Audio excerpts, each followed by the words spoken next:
இதயங்கள் போடும் தனி கணக்கு.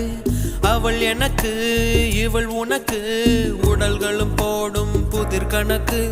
உனக்கும் இல்லை இது எனக்கும் இல்லை, படைத்தவனே இங்கு எடுத்துக்கொள்வான்.